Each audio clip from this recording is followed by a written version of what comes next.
A call from a young lady, and she said my mother and I are, both of us are uncomfortable with sex. We're uncomfortable hearing about it or seeing it on TV or participating in it. It's just, she says, so as a result of my mother being that way and me growing that way today, I have a fear of sex anytime my mate even touches me. You know, I want a good marriage, but how can I enjoy this sensual part of the touching part without this fear that it'll push on into the sexual part? What you are offering here in this example is two beings that hold different intentions. One of them wants something and the other one clearly does not. And we do not encourage moving forward under those conditions. In other words, to move forward when you are feeling that negative emotion within you only has added to her concern. In other words, the way she is feeling right now is as a result of having moved forward again and again from a position of not wanting. And the reason that she is feeling this tremendous resistance is because she is believing that participation in sexual behavior is not in harmony with being good. And what she wants so very much is to be good. What we are encouraging is not taking any action for a time, but spending some time finding that centered place of feeling good. In other words, it is necessary that this one find her place of appreciating herself, find her place of realizing that she is good, and find her place of realizing that that which is physical about her and that which is sensual about her is good also. Sometimes your questions sound a little bit to us like this: Abraham, I am in an airplane at 20,000 feet and I have just jumped out of the airplane and I have no parachute. Now what do you suggest that I do?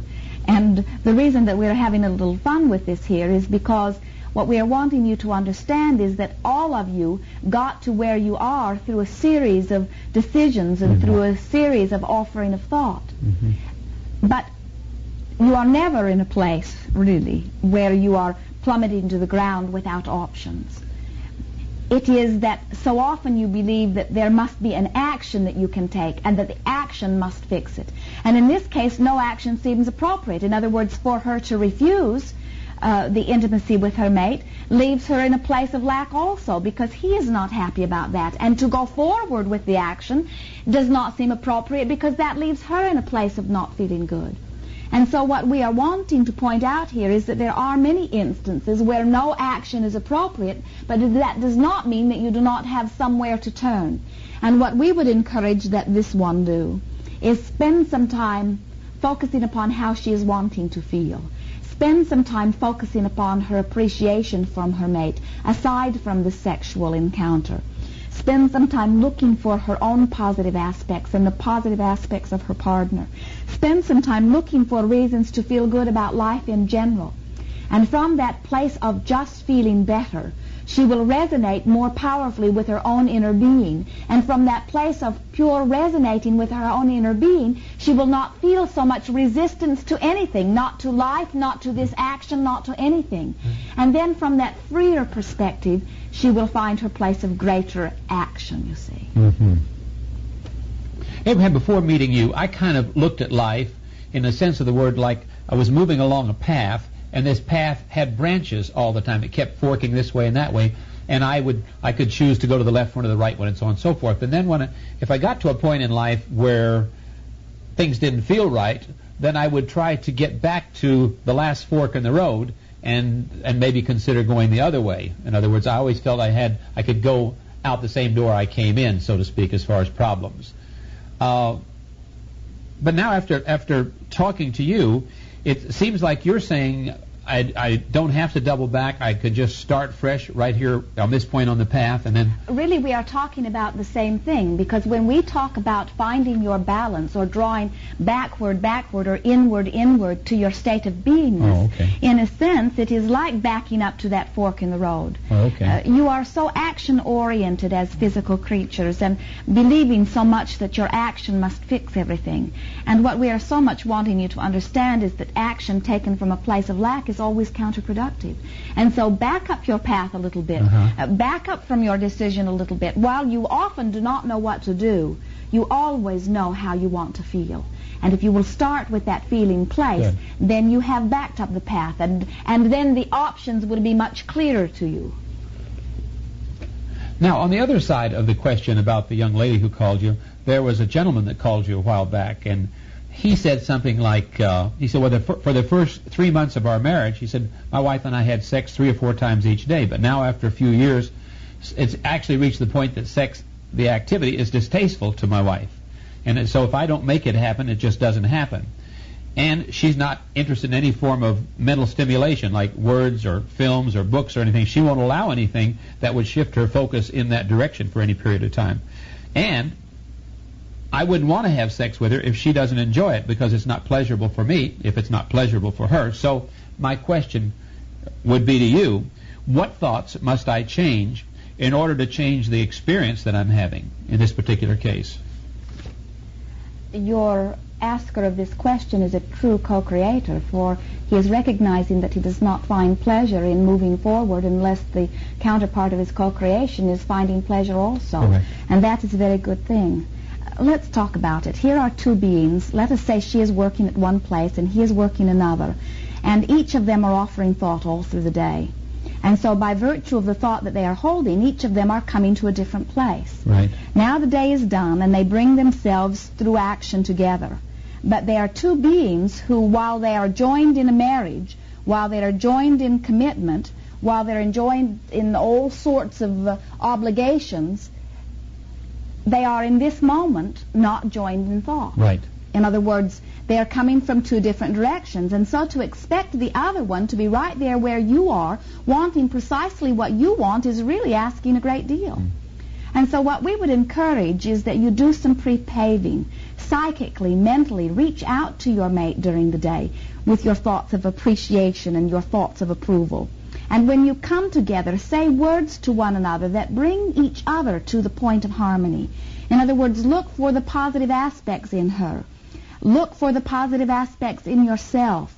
Even if she's not at the place at seeing them in you, look for them anyway. Look for reasons to feel good. Because when you're feeling good, you are oozing or radiating positive energy. And that positive energy is literally reaching out and evoking it from the other. Mm-hmm. What we have observed with most is that they want something that another doesn't want. And so they notice that the other isn't wanting, and that makes them feel lack. And then as they are oozing their feeling of disappointment, as they are feeling the lack, then they make their demands, and then they wonder why the other is getting more resistant and further away. And so the key to all of this, the key to having a happier life experience, the key to having fuller, more satisfying co-creation on all levels, and the key to having more pleasurable, harmonious sexual interaction is to more of the time look for reasons to feel good. Look for the positive aspects of your beingness. Look for the positive aspects of your partner. Look for the positive aspects of life in general, and see if you do not find yourself feeling more in harmony with self. You see, you can act under any and all conditions. There are only two motivations to act. One is inspiration from your place of lack, and that is usually angry, frustrated action, and it always makes things worse. And the other is action that is motivated from your pure desire, from your positive wanting. And so your friend is very wise when he says, even though I am really wanting it, I am really wanting to taste the deliciousness of my partner, I am not wanting to move forward if she is not wanting to. And what we say to him is, by focusing upon your own positive aspects and upon her positive aspects, you will evoke from her her own harmony with self. And when she has found her harmony with herself, it is our absolute promise to you that this very balanced and very wonderful sexual wanting will come forth from her. And together you will have an extraordinary experience, even that which you would consider to be ecstasy. And so perhaps you are understanding as you're hearing these words that there is not always that which is right or that which is wrong, but there is that which is appropriate or inappropriate unto you in this moment. And the way for you to know whether your action or your contemplated action is in harmony with your greater wanting, you have only to pay attention to the way that you are feeling. It is our absolute promise to you that if it is your desire to be of value, and to do that which is of uplifting nature or praiseworthy, or to be in a place that you would consider to be right or righteous, that you have only to pay attention to the way that you are feeling. And little by little you will be able to sort out what is appropriate or inappropriate for you. Do not try to figure it out for the others, because you cannot, just for you. The most fantastic co-creating always comes from two beings who are each in harmony with self. And so rather than focusing upon somebody else not being in harmony, your first order of the day is to find your own place of harmony. And so our encouragement to you is look for more reasons to feel good as an individual. And you will evoke reasons to feel good in your partner, and then together you will have more satisfying experience. We've enjoyed very much this interaction. Yes. There is great love here for you. Thank you. We are complete.